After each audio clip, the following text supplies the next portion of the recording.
Have your lab reports at the end of the hour. The results of the Friday laboratories are here for the PM and the AM. You should have now in your hands the lab outlines through number 10. These papers that you got today are a collection of outlines going up through the laboratory number 10. You should also have the lecture outlines through 7 and 8. That's the lecture that we're just about to start today.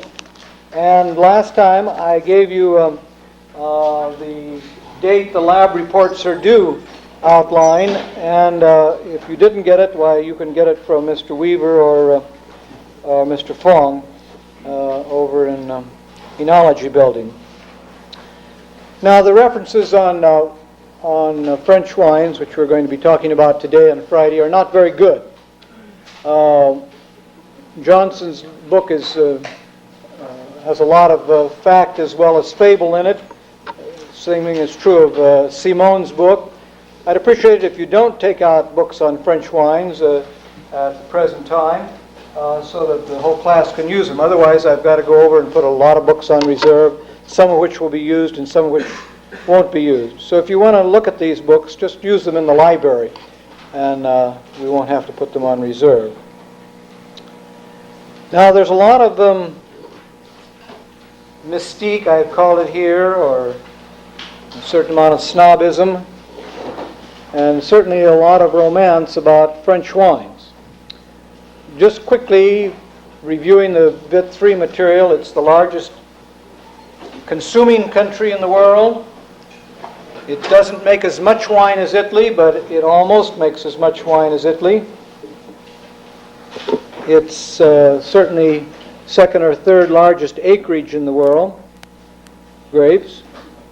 It has more different types of wine than any other country, probably a greater range of quality than any other country.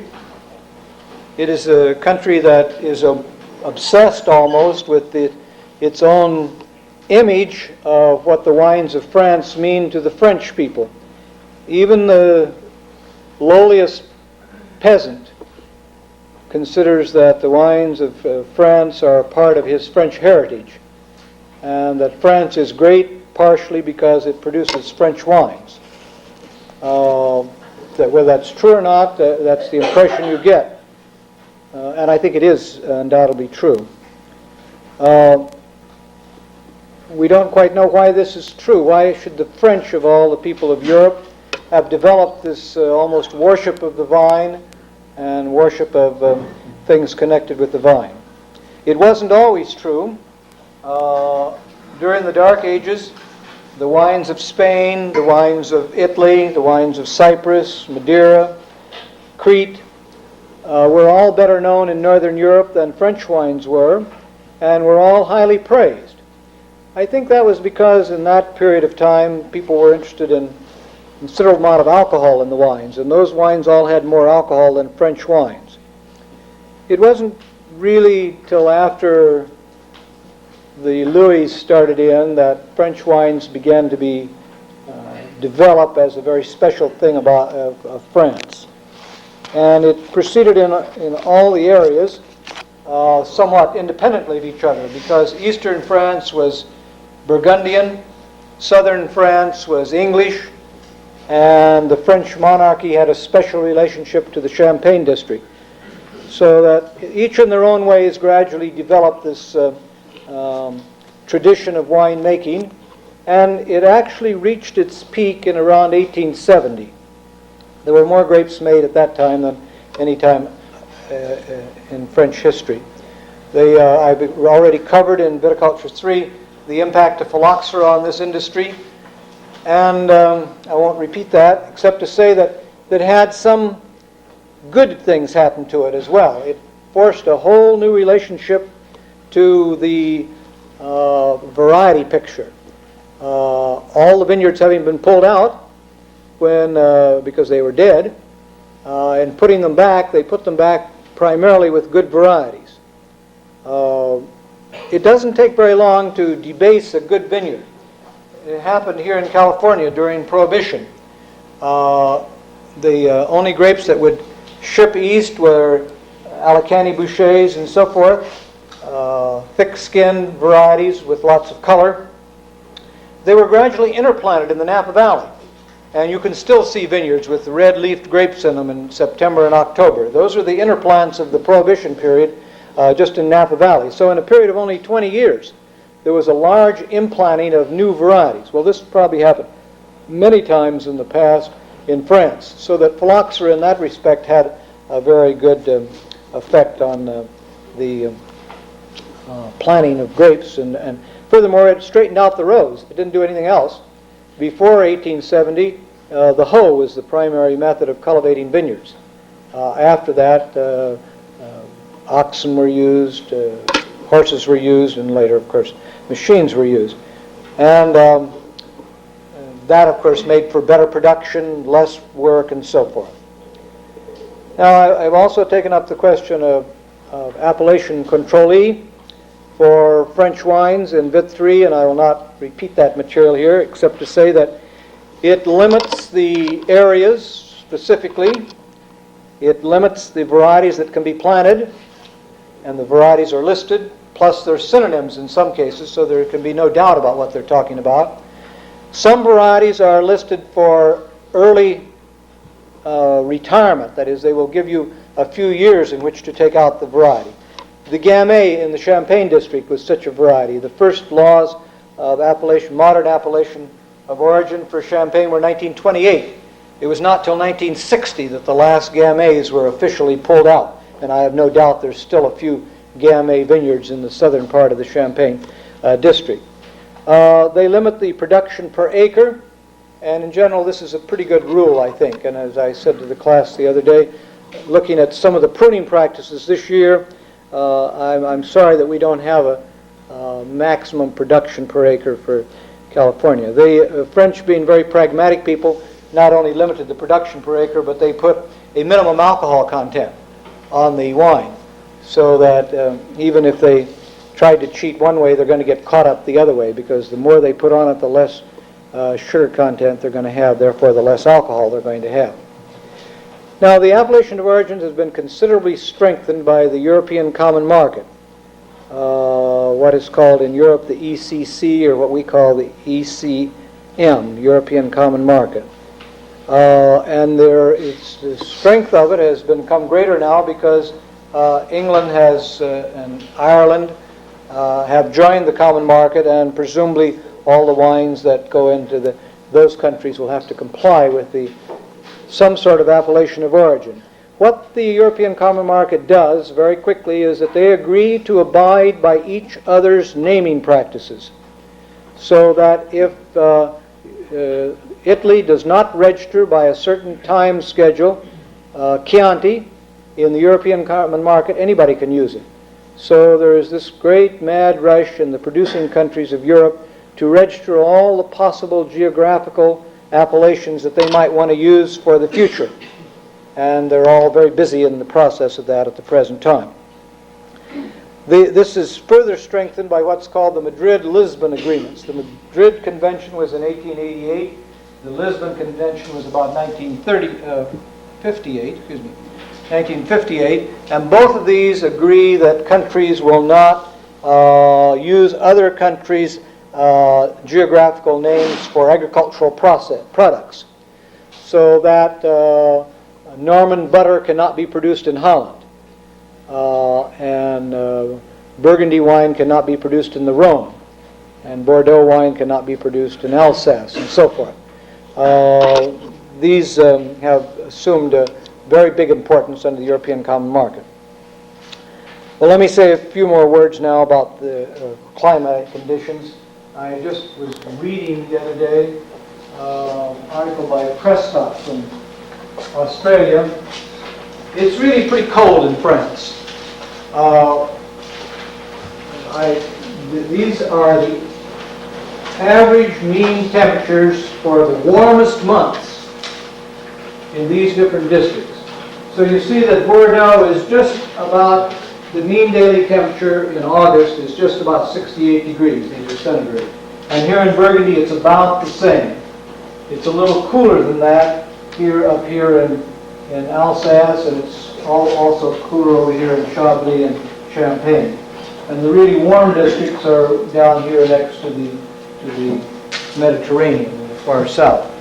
So France in general is an area of rather cool climatic conditions. You can see how cool it is if you take 20 degrees, 68, less 15, that's 18 for the hottest month, is only 540 degrees for the hottest month. So all the other months, the other 3 or 4 growing months, are going to be much less than that. Perhaps only 400 or 300 degree days or day degrees. So that this is surely only region 1 and barely region 1. And these are only occasionally in region 2 for California conditions. The Loire here, which we think of as being the garden of France and so forth, the Loire is between 1 and 2. Some years it's 2 and some years it's 1. Well, the variety of grapes planted has changed after phylloxera, and it's still changing today. It's changing by the elimination of some varieties and by clonal selection of other varieties to get higher production. When we talk about Germany next Monday, I'll have something to say about the importance of clonal selection. One of the defects of appellation of origin, and I hope we don't get that in California, is that once you set up an appellation of origin for a region and you list the varieties, it takes an awful lot of effort to get any new varieties on the list. So about the only 2 things you can do to improve the varietal plantings of a region is 1, to eliminate the bad varieties, or 2, to find better producing clones or more resistant clones or easier to prune clones of varieties that are already approved. The idea of bringing in a new variety from outside would require all kinds of congresses and investigations and experimentation and a hearing in the courts, and finally it would have to go to the Chamber of Deputies and be made into a new law for that district. I hope we don't get to be that difficult in California. If and when we do have appellations of origin in California, I hope that some mechanism will be built into it so that new varieties can be brought into the district. The encépagement, they call this the encépagement, or the mixture of varieties. That's what that French word means. The mixture of varieties for the region doesn't change very much within short periods of time. The encépagement of Burgundy is about 100 years old now. Hasn't changed very much for 100 years. That of Bordeaux has changed more in the last 100 years than Burgundy has. There's been more change in Bordeaux. The change in the Alsace has been very rapid in the last 25 years. So Alsace, being a relatively young region, has had very rapidly changing selection of varieties, just now coming into an appellation controllee. The Loire hasn't really created very many appellation controllee yet. They have them, but they've not been worked on as much as they should be, so they don't have as much reputation. They could probably be worked on a lot more. All right, so much then for the variety planting. The climatic conditions I've emphasized already. France was very proud at the turn of the century of not only being the largest producing country in the world at the turn of the century, since they've since lost that to Italy, but nevertheless they're very close together, but it was also very proud of themselves as the scientific masters of winemaking because of Louis Pasteur. And that feeling that the French know the answers continues today. One of the most difficult problems you have if you travel in scientific laboratories in France is the game of one-upsmanship that they play. Well, after all, it's French, therefore it has to be the best. Nobody's going to tell us from California or Germany or Russia or any place what's best. We know the best. We've been in it the longest. Look, we had Louis Pasteur. And they are still bragging about that. They're paying the way of a number of people from all over the world in May to France to talk about Louis Pasteur and French wines and French enology at the expense of the French government. So this is a consciously, it's what they believe, and it's actually what the government sponsors. And that one time they did supply a good part of the equipment. They had more textbooks than any other country had, and better textbooks, I would say, than except a few French ones. Certainly a lot better textbooks than the Italians had at that period of time. Just book for book, quoting one from the other. The firm of Dujardin Salaron produced and still produced right up till after the First World War more laboratory equipment for wineries than all the rest of the laboratories in the world put together. Everybody had a Dujardin Salaron abuleometer in American wineries. It was the most popular one. And this was true all over the world. So the French technically consider themselves to be the standard, but it isn't true anymore. And it's unfortunately not true because of the Industrial Revolution and the modern technical revolution simply passed them by. While they were bragging about how good Pasteur was, a lot of other new equipment came in and so forth. The Germans, for example, and the Italians together took about 2/3 of all the winery equipment business in the last 50 years, away from the French. It's only within the last couple of years that the new Coke presses have been developed to the point that their people are beginning to use them. And that's practically the only contribution in winery practice that the French have really made in the last few years. They resisted, for example, in the Champagne district for more than 50 years after the Germans and the Swiss had discovered the virtues of glass-lined tanks or lined tanks for white wines. The Champagne district completely resisted it till well after World War II and continued to use 50-gallon barrels, which are wasteful and cause lots of losses and so forth. At the present time, there's only one winery that has any wooden barrels in it in the whole Champagne district. Everything has been converted in the last 10 years. But that was 20, 30 years too late. And so the Champagne quality suffered from that during that particular period of time. Why then does their commercial success continue? That's a very good question, because we'd like to get into this deal also. Well, they play in tradition, first of all. We are French. We know better than anybody else how to make wines. They have used the appellation of origin very effectively. I think there's no doubt that the fact that the government itself guarantees that if you buy a Bordeaux wine, it comes from Bordeaux. The prestige of the French government is behind it, adds a lot of confidence to wine drinkers all over the world.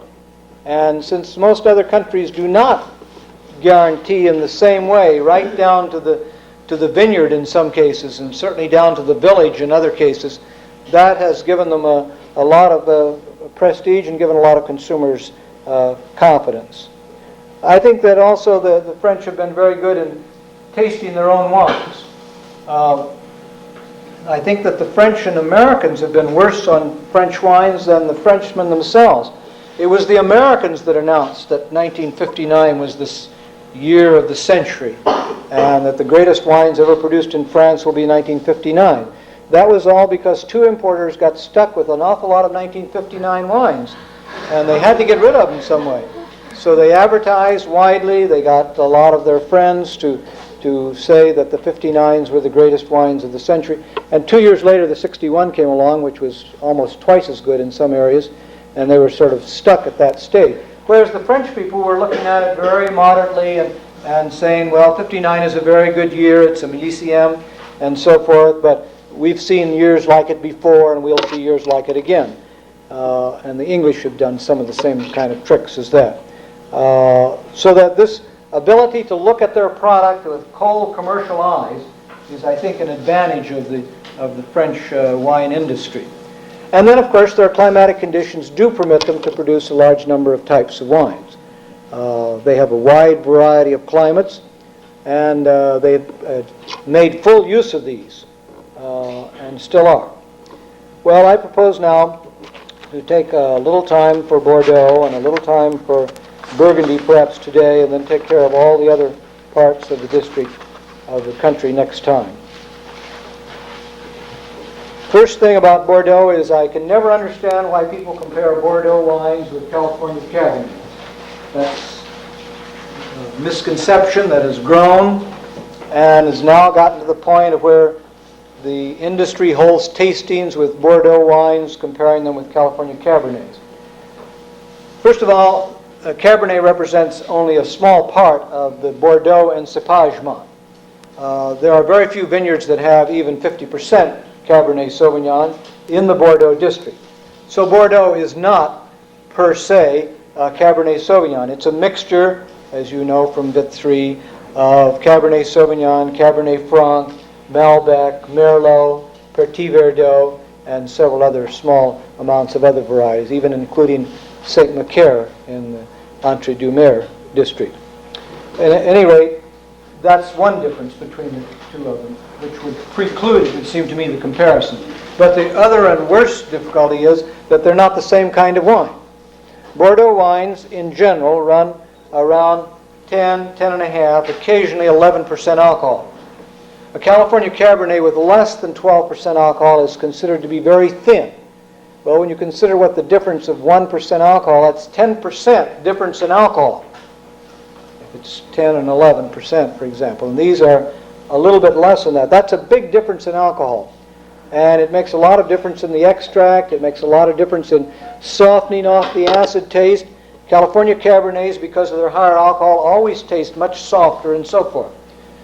So you can take either one of them as the standard. That's not the point. They're just not comparable.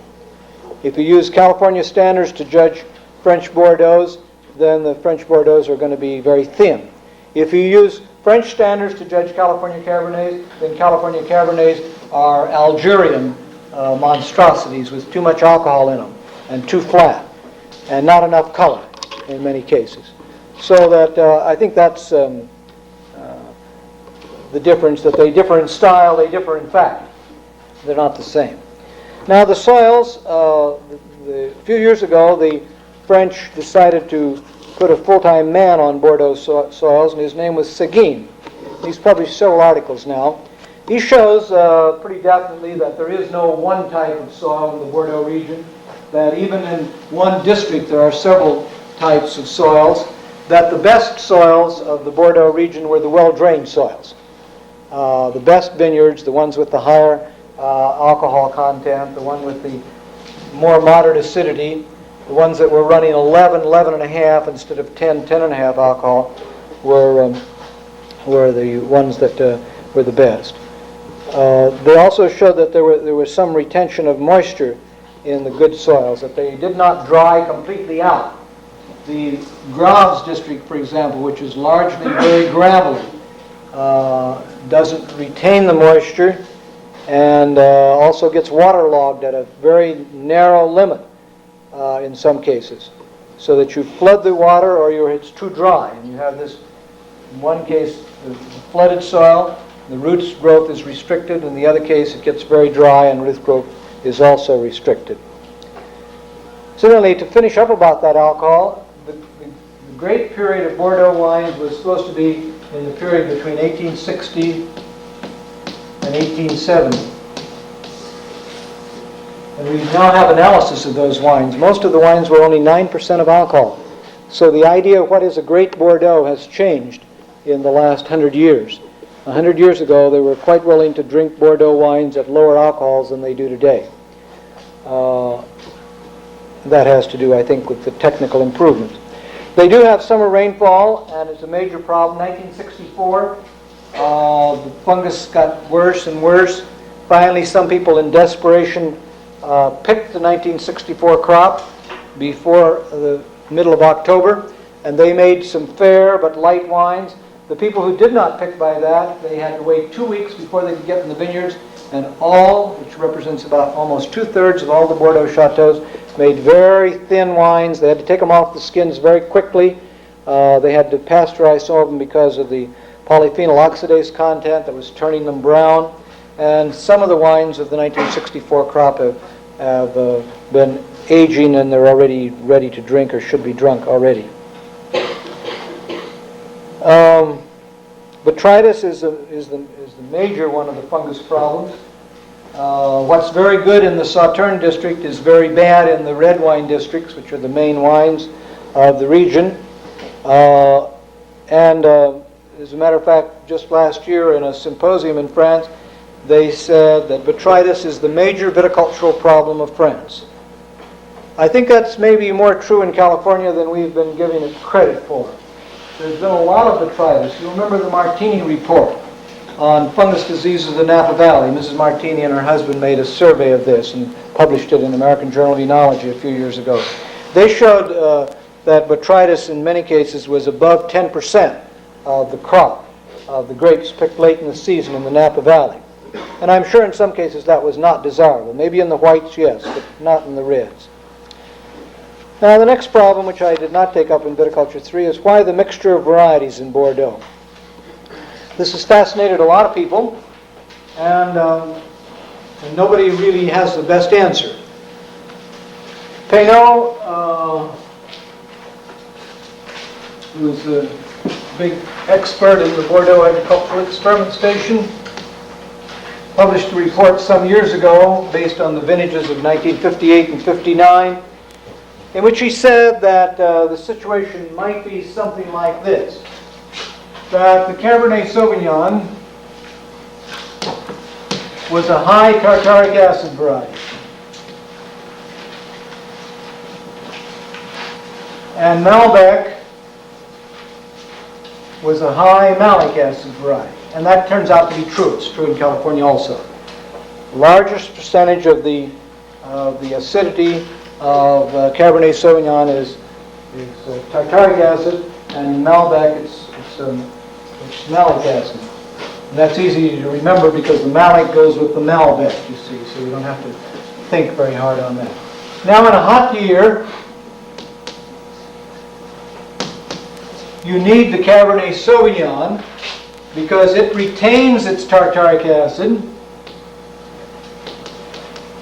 and it loses malic acid. So in order to keep the wine from being very flat, you need to have these two balanced wine. In a hot year, high tartaric acid would be desirable. It would have a very good balance and so forth, and you'd be all right. In the cool year, however, the high tartaric acid variety would be too acid because it would retain all of its tartaric acid.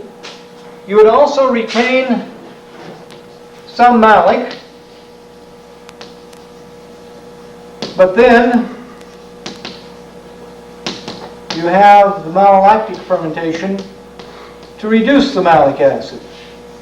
So in the cool year, the Malbec is necessary to give you a high malic acid variety, which with the malolactic fermentation will reduce the acidity down, will buffer the pH up as it forms more and more lactic acid.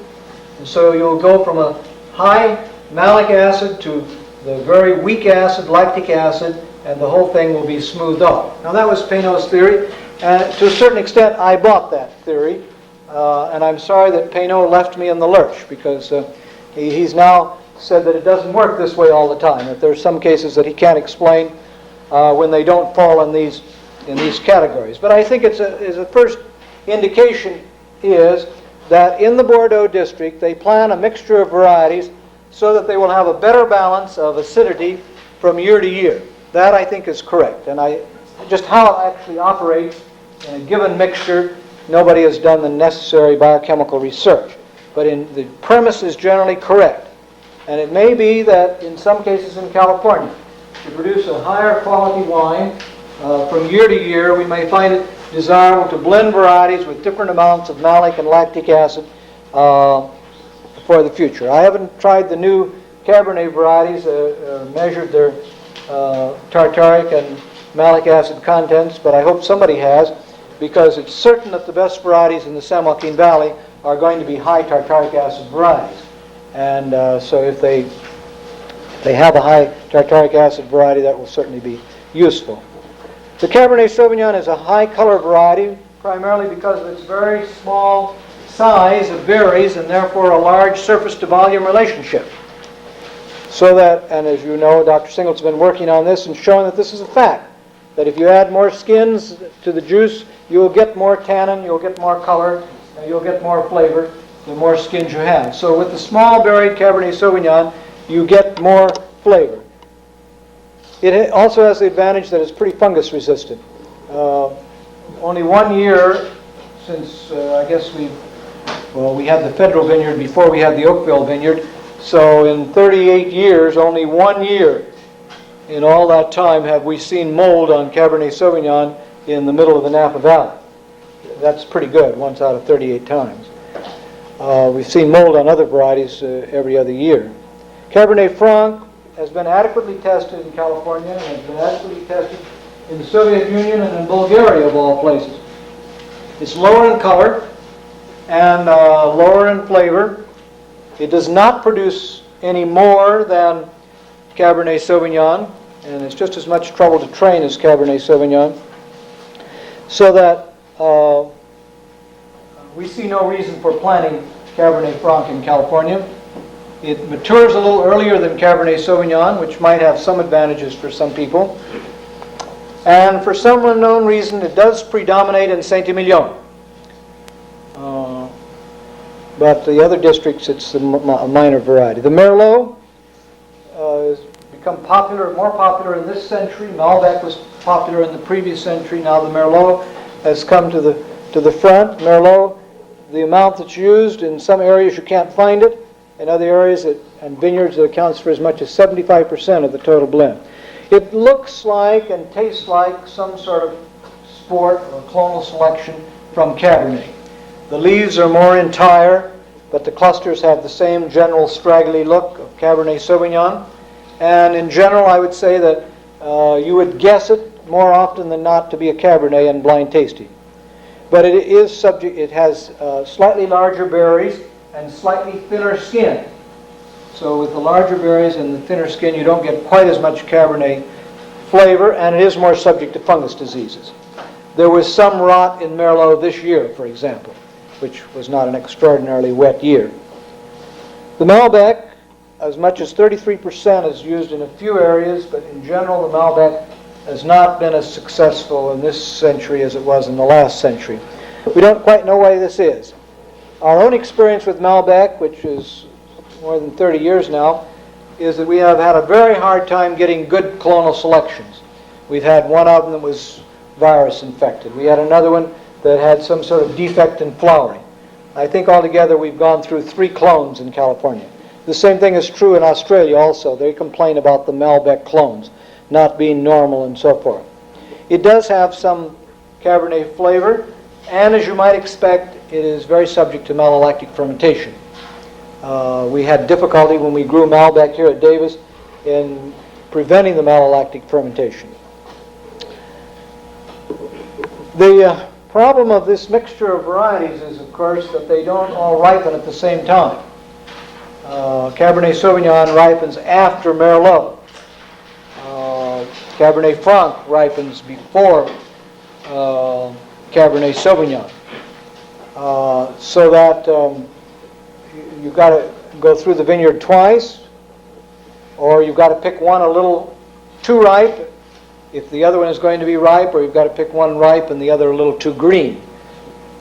The new tendency has been, in the last 10 years, to plant the varieties in solid blocks and pick them at different times and then blend the wine afterward.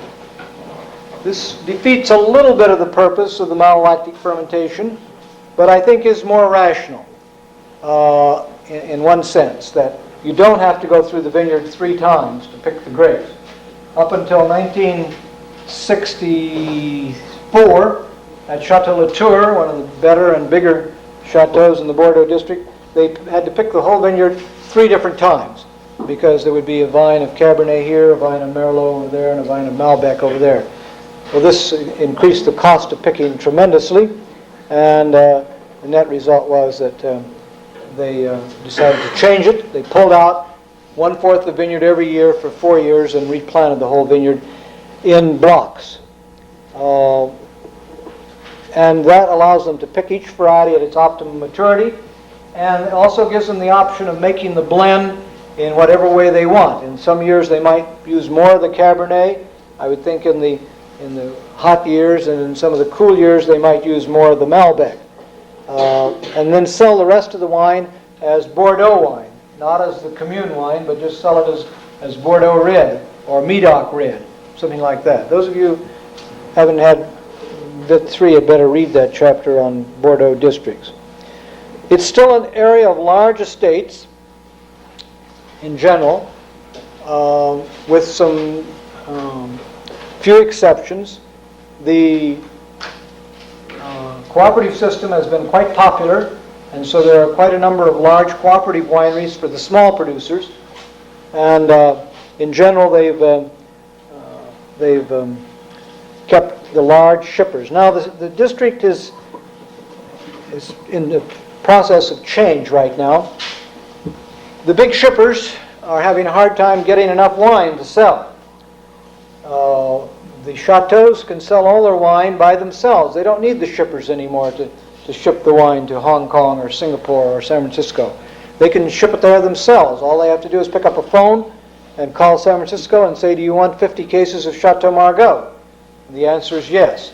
They don't need to go through Cruce Fils or Echanel or any of the other big shippers that they used to deal with. And there may be some very big changes take place in Bordeaux in the near future. Mouton Rothschild, for example, has decided now to, since their name is worth so much, they're going to put out a whole line of Bordeaux wines under the name Mouton Cadet and distribute it itself worldwide. Just one chateau. They're really taking the place of the shipper.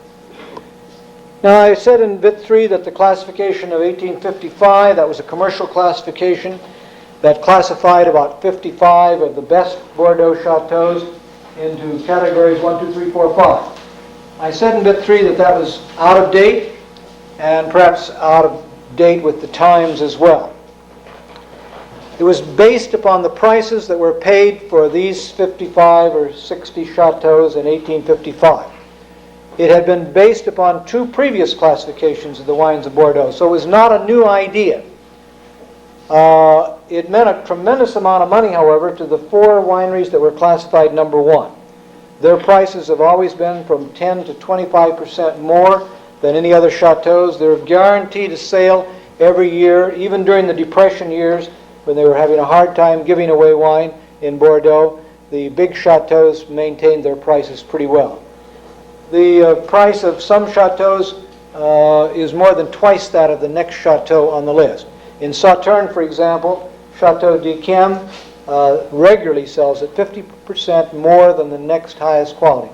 This is what I call the snobism of the French scene, but it's also one of the results of the 1855 classification. There doesn't seem to be much hope of changing it. The people who got the classification number 1 or number 2 or number 3 are not going to give it up. And so that I don't see any really possibility. But it's all wrong, of course. First of all, the chateaus are not in the same places in some cases. Just because it says Chateau Margaux doesn't mean it's the same Chateau Margaux that was there in 1855. In fact, they took a whole chateau right next to Chateau Margaux and combined it with Chateau Margaux in the 1950s. So that's not the same. Chateau Lescombe moved across the road most of its vineyard. They also bought out another chateau and put the vineyard of that chateau with theirs. Sometimes the chateau properties are not all even contiguous. They'll have some a half mile down the road, and they'll have some around the chateau, or some not even very close to the chateau. The winemakers have all changed. Chateau Haut-Brion, which was a very famous chateau in 1855, eventually passed to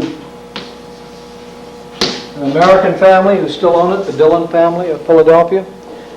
They had bad luck between 1920 and 1928. They got a winemaker who didn't know the difference between milk and wine. And he made bad wines. When everybody else was making good wines in 1924, and in 1920 and 21, to a lesser extent in 22, he was making just awful wines. Just didn't pay attention, and wines got high in bottle acidity, pressed them off the skins too soon, and it was not until the Dillons sent one of their nephews there that after 1928 that they got the whole estate back under control again.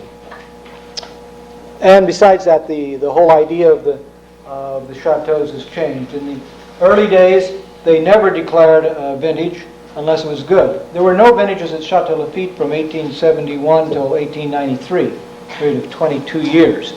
That the wines were just not that good. The Rothschilds could afford not to have a vintage, so they just sold all the Chateau Lafite wine and went into Bordeaux Red and Bordeaux and Medoc Red. That's not true anymore. We don't have that kind of idealist around the world anymore. Chateau Lafite, 1963, which was a perfect disgrace, awful wine, spoiled wine and so forth, sold at $16 a bottle on the American market 2 years ago. And the Americans drank it. And before you get any inferiority complex, the big Camino de Oro Hotel in Mexico City sold it at $25 a bottle and had even the Mexicans drinking it at that price. So don't think that we're worse off than other people. It's true that some Bordeaux chateaus did not ship 63 as a vintage, and also 65 was pretty generally skipped over. So there has been some attempt to maintain standards, but it varies from chateau to chateau. Pinot, starting in the 1958-59 when they were doing these same experiments, also was working on time of pressing. Same time that Professor Berg was working on the same subject here. It's rather interesting that they came to the same conclusions in the early 1960s that you could press off the wine earlier, between 6 and 9 bricks, without having a low color content, but that you would reduce the tannin content by such early pressing. That same results in Bordeaux as here.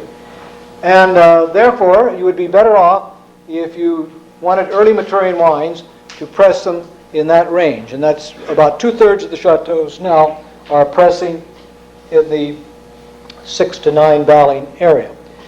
This means that they only need 2 years of aging before they go on the market. It saves them the 3rd year, which was traditional before 1960. So now you can get already the 1970 wines are on the market. By the summer of 73, the 1971 wines will be on the market. So they'll have just a little bit less than 2 years in the wood.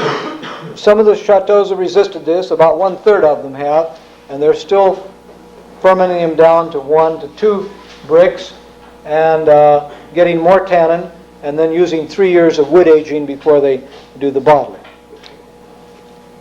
There's a lot of temperature control of fermentations going on now. That's a new development. And bentonite has gone through the same cycle there as it did here.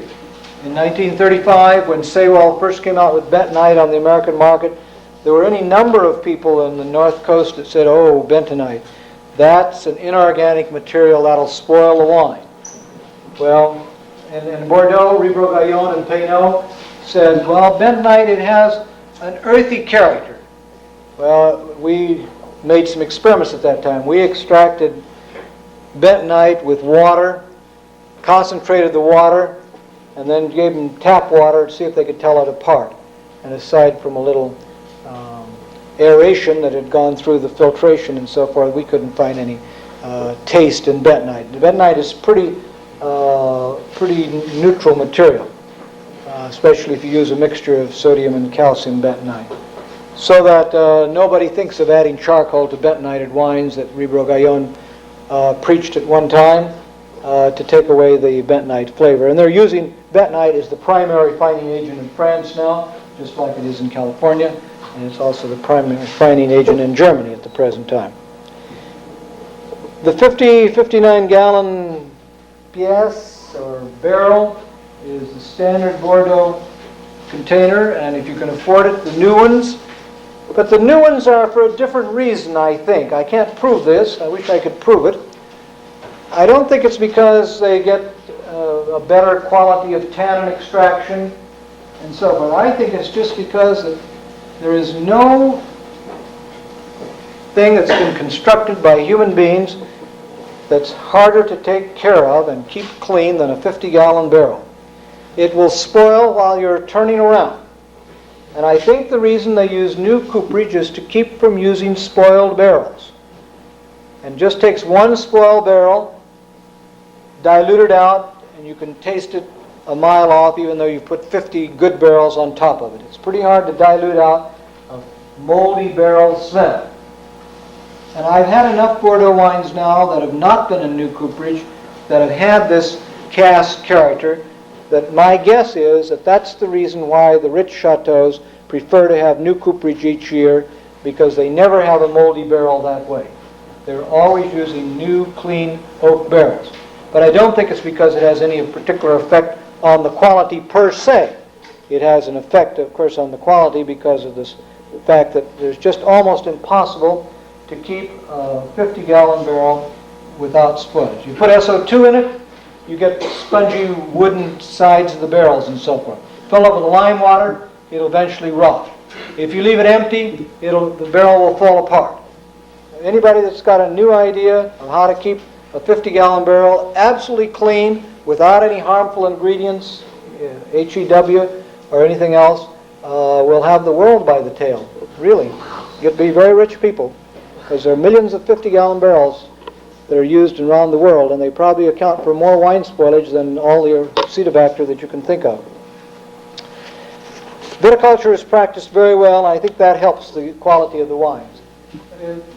We don't take very good care of some of our vineyards in California. Much as we are proud of them and should be proud of them, there are a lot of vineyards in California that have weeds in them and so forth. Some of the larger wineries down the valley have taken to grading the vineyards, A, B, C. And the A vineyards are the ones that don't have weeds in them. I think this makes some sense. Where we're in a moisture-deficient ecology, the idea of getting rid of weeds makes good sense to me. There's one exception to that. Anybody know what the exception is? It's right over here at Florin. Over at Florin, the best Tokais grew in the areas where they had lots of weeds. They kept the moisture content down so the Tokais would get nice and red in the fall. So the growers used to go out, or the buyers, the shippers used to go out and pick the Tokais from the weedy vineyards. But that was sort of a rice weed and had a very specialized thing. In general, weeds don't belong in vineyards. Well, I've already talked about the legal restrictions. 9% is the minimum alcohol, and 10% for the district wines. The per acre production is about 30 to 35 hectoliters. A hectoliter is 26 and 4/10 gallon. We'll say 27 gallons, be on the right side. And if it was, let's say it was 40, it's not quite that much. For a second, it's 28, 8, 9, 10. That's 1,080 gallons per, let's see, wait a minute. Yes, 40 hectoliters would be 1,080 gallons in 2 acres. That's about 500 gallons per acre, which is about 3 tons. So the maximum yield is fixed at about 3 tons to the acre. Now, a word, and then we'll be finished, about, I will not get to Burgundy today. The red wines all have some varietal character. That's one of the easiest things about Bordeaux. They're not alcoholic. They all tend to be on the low alcohol side. They all have some wood character. All the red wines have some wood character, but not exceptional amount of wood character. Not nearly as much as some of the wines that have been made in the Napa Valley have had in recent years. You will have to look for the wood character. We're going to taste Bordeaux Red on Friday, and you'll see that you'll have to look for it. They have very little bouquet when they're young, and it's rather hard to taste the Cabernets out of the barrel in Bordeaux. You taste them, and if you know enough to look for the alcohol, you'll get some idea of how good they are. They're very, very thin, and on the very, very tart side, well, you'll think it's going to be a thin year, and it will be a poor year. They're always dry. The only exception to the dryness in Bordeaux wines was the vintage of 1921, which was a sizzler all over Europe, and there was residual sugar in some Bordeaux wines. Some people liked them very much, and some people disliked them very much. At one time, I fell into a very pleasant group of people in Berkeley who had a large supply of 1920 and 1921 Bordeaux. And I was the only one that preferred the 20s. because they were dry. The rest of the people all preferred them slightly sweet. But the industry itself makes the Bordeaux wines dry, the red wines. The negative things about them are the fact that they are sometimes quite thin, and in the old days they used to be quite tangy, so that you would have some trouble in drinking them when they were young. That's no longer true, at least for 2/3 of them. And there can be volatile acid. Never terribly bad, but once in a while you'll find one of the modern wines, one of the lesser chateaus, where the winery people all went for a vacation in July and August, barrels were not filled, and the volatile acid crept up on them. The white wines, the sauternes, are the sweet ones. They all have the same avarietal character, same as the reds, but they also have a botrytis character, which is quite pronounced in some cases. And they do develop bouquet with age. An old sauterne has a different smell than a young bouquet. The negative factors about sauterne is that they can be too fungus-like. That's when they have too much botrytis. And the botrytis is superseded by another fungus, Aspergillus or penicillin, and so you get a fungus smell on them at the same time. And they also have too much fixed SO2 and too much free SO2 for my taste. Almost always, including Chateau Yquem. The Graves, well, Professor Berg, I agree with Professor Berg on the Graves. Just forget it. The second laboratory, the average was 87. The grades were 26.